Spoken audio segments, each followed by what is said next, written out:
விழுப்புரம் மாவட்டம் திருவெண்ணெய்நல்லூர் அருகேயுள்ள கண்ணாரம்பட்டு கிராமத்தில் ஊராட்சி மன்ற தலைவர் மீது வனத்துறை அதிகாரிகள் தாக்குதல் நடத்தியதாக விழுப்புரம் எஸ்பி அலுவலகத்தில் புகார் மனு அளிக்கப்பட்டது.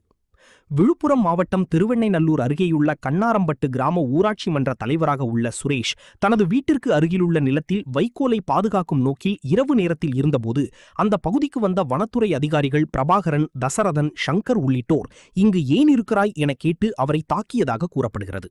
மேலும் அருகில் இருந்த அவரது மனைவியையும் தரக்குறைவான வார்த்தைகளில் திட்டி தாக்கியதாகவும் குற்றம் சாட்டப்பட்டுள்ளது. இதுகுறித்து சுரேஷ் விழுப்புரம் மாவட்ட காவல்துறை கண்காணிப்பாளர் அலுவலகத்தில் புகார் மனு அளித்துள்ளார். அந்த மனுவில் கண்ணாரம்பட்டு மற்றும் அதன் சுற்றுப்புறங்களில் மாட்டு வண்டிகள் மூலம் மணல் திருட்டு அதிகரித்து வருவதாகவும் இதற்கு சில வனத்துறை அதிகாரிகள் துணை போவதாகவும் அவர் தெரிவித்துள்ளார்.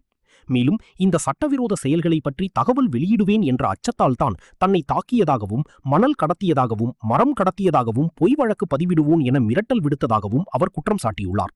வனத்துறைக்கு சொந்தமான மணலை பாதுகாக்க வேண்டிய அதிகாரிகளே மாட்டு வண்டி மணல் திருட்டுக்கு துணை போகிறார்கள் எனவும் அவர் தெரிவித்துள்ளார். தன்னை தாக்கிய வனத்துறை அதிகாரிகள் மீது வழக்கு பதிவு செய்து கடுமையான நடவடிக்கை எடுக்க வேண்டும் என அவர் தனது புகார் மனுவில் கேட்டுக்கொண்டுள்ளார். இந்த சம்பவம் குறித்து போலீசார் விசாரணை நடத்தி வருகின்றனர். நான் கண்ணாரம்பட்டு ஊராட்சி மன்ற தலைவர். எங்கள் கண்ணாரம்பட்டு ஊராட்சியில் மலட்டாறு இருக்குது. மலட்டாறில் இது ஃபாரஸ்ட் ஆஃபீஸு ஒத்துழைப்போட திருட்டு மணல் மாட்டு வண்டிக்காரங்க அடிக்கிறாங்க. இது நான் அந்த ஆற்று ஓரத்தில் எங்கள் கொல்லி இருக்குது. இவங்க மணல் அடிச்சுட்டு எங்கள் அந்த வக்கை கட்டி எடுத்துகிட்டு போயிடுறாங்க. அது எங்கள் வீட்டில் சொன்னாங்க இந்தமாதிரி வக்கை கட்டி எடுத்துன்னு போகிறாங்கன்னு சொல்லிட்டு நாங்கள் என்ன பண்ணோம், நானும் எங்கள் ஒய்ஃபும் அந்த வக்கை கட்டி எடுக்காத அளவுக்கு நாங்கள் போய் உக்காந்துருந்தோம். இருக்கும்போது 1ஆம் தேதி நைட்டு 11:30 மணிக்கு ஃபாரஸ்ட் ஆஃபீஸ் போலீஸ் ஒருத்தர் வந்தார், கிருபாகரன். அவர் இங்கே என்ன உக்காந்துக்கிறீங்கன்னு கேட்டார். நான் ரோட்டில் தான் சார் உக்காந்துக்கிறேன், பக்கத்தில் எங்கள் கொல்லிக்குதுன்னாரு. எங்கள் கொல்லி தான் இருக்குதுன்னு சொன்னேன். இங்கே என்ன உனக்கு வேலைன்னாரு. வக்கை கட்டு இருக்குது, அந்த வக்கை கட்டி எடுத்துன்னு போகிறாங்கன்னு சொன்னதுக்கு அவர் என்ன சொல்கிறார், எங்கள் ஃபாரஸ்ட் ரோட்டில் உக்காந்துக்கிறேன், இங்கே என்ன உங்களுக்கு வக்கை கட்டுக்குது, இது ஃபாரஸ்ட் ஏரியானாரு. ஃபாரஸ்ட் ஏரியாவில் சார், ஃபாரஸ்ட் தான் நீங்கள் வக்கை கட்டு எடுக்கிறதுனால உக்காந்துக்கிறேன்னு சொன்னோன்னே அவர் என்ன சொல்கிறாரு, எடுத்தோன்னே என்னடா திமிரா பேசுகிறேன்னு சொல்லிட்டு எட்டி ஒதுக்கிறாரு. என்ன தான் எட்டி வச்சார்.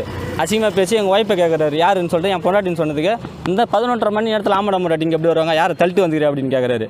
சார் அது மாதிரி அசிங்கமாக பேசாதீங்கன்னு சொல்லும் போது மறுபடியும் அவர் அசிங்கமாக பேசுகிறாரு. மொத்தம் வாக்குவாதம் நடக்குது. அவங்களே அடிச்சுட்டு 4 பேர் வந்தாங்க. ஃபஸ்ட்டில் 2 பேர், ஒருத்தர் வந்தால், 2வது 2 பேர் வந்தால், மொத்தம் 4 பேர் ஆகிடுச்சு. 4 பேர் அடிச்சுட்டு அப்புறம் நான் வண்டி சாவி பிடிங்கின்னு நீங்கள் போலீஸ்ன்றீங்களா, ஸ்டேஷனில் கொடுக்குறேன், நீங்கள் வாங்கிக்கிங்கன்னு சொல்லும் போது இல்லை ஃபாரஸ்ட் ஆஃபீஸ்க்கு வாங்க பேசிக்கலாம்னு சொல்லிட்டு நைட்டு கிளம்பிட்டாங்க. கிளம்பிட்ட பிறகு நான் அப்புறம் எனக்கு உடம்பு வலி தாங்கன்னு சொல்லிட்டு காலையில் முன்னே பக்கம் ஹாஸ்பிட்டலுக்கு போன உடனே அங்கே கேஸ் ஆகும்னு சொன்னாங்க. பரவாயில்ல சார், போலீஸ் தான் அடித்தாங்க, 4 பேர் அடித்தாங்க அப்படின்னு சொன்னால் அப்புறம் பேர் சொன்னேன். கிருபாகரன், தசரதன், அரசூரை சேர்ந்த சங்கர் ஒருத்தர், இன்னொரு போலீஸ்கார் பேர் தெரியல. அடிச்சதுக்கு அப்புறம் அவங்க என்ன சொல்கிறாங்க, கேஸ் ஆகிடுச்சு, நீங்கள் போங்கன்னு சொல்லிட்டாங்க. அதுக்கப்புறம் நாங்கள் திருவண்ணூர் ஸ்டேஷனில் கம்ப்ளைண்ட் கொடுத்தோம். இது வரைக்கும் இன்றைக்கி 8 நாள் ஆகுது நாங்கள் கம்ப்ளைண்ட் கொடுத்து, இது வரைக்கும் எந்த நடவடிக்கையும் எடுக்கல, விசாரிக்கவும் இல்லை. போலீஸ் தான் அடித்தாங்க. ஸ்டேஷன் போலீஸ் இல்லை, ஃபாரஸ்ட் போலீஸ் அடித்தாங்க. ஸ்டேஷன் போலீஸ் இல்லை. நாங்கள் கொடுத்த கம்ப்ளைண்ட் விசாரிக்கவும் இல்லை, எந்த நடவடிக்கையும் இல்லை, எங்கள் மேலே எஃப்ஐஆர் போடுறேன்னு சொல்லிட்டு போலீஸ் சொல்லின்னு இருக்காங்க. எஸ்பி ஆஃபீஸுக்கு நாங்கள் கம்ப்ளைண்ட் கொடுக்க வந்தோம்.